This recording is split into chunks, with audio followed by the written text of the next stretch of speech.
my apprenticeship, Lakeland, Florida, 1996-ish. And I met a dude named Wolf, that owned a tattoo parlor. And he said, you're going to have to give me some money every month. I'm like, okay, that's fine. So months would go by, and I'd give him money. And he'd have me painting the shop. And one time him and his lady went to the bar and he handed me a ball peen hammer.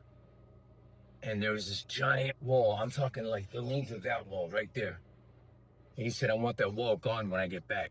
I got that ball peen hammer and I banged that wall out, you know? He's like, you're not going home tonight. You're going to sleep in the bathroom. So I went in the bathroom, which was about this big. I couldn't even stretch out. And he locked the door. And he didn't let me out until the next morning. A couple of times he would put his chopper in the corner of the, and not this Orange County bullshit. This was like a real chopper.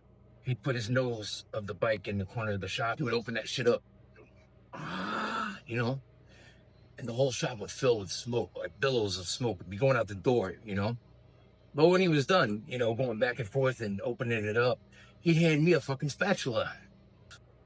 He's like, clean up this rubber. And so I would fucking sit there and scrub rubber and then mop and scrub rubber and mop, you know? And so he was a real bad drug addict. I remember that. He was like into this stuff. You guys don't know what the fuck this is. It's called crank. It was before methamphetamine. This was like the real methamphetamine. This was the zombie shit. You know, where your dick's on your phone, you know, and you like don't want to do anything. This was like crank, where it would spin you the fuck out. And man, don't even. He had been out for a couple days, and I hadn't been at the shop in a while. I walked in, and he goes, "I want you to come in the back," because his bedroom was attached to the shop, you know. And I want you to come in the back of the shop. I'm like, okay, sure, man. I sat down in a chair and there were like 3 of his biker buddies and him. And I'm like, oh, okay, what's going on? You know, like, what's up? I heard you've been tattooing out of the shop. And I'm like, I don't even own a tattoo machine. And he's like, yeah, I heard you've been tattooing out of the shop. I'm like, that's not true. That's not true.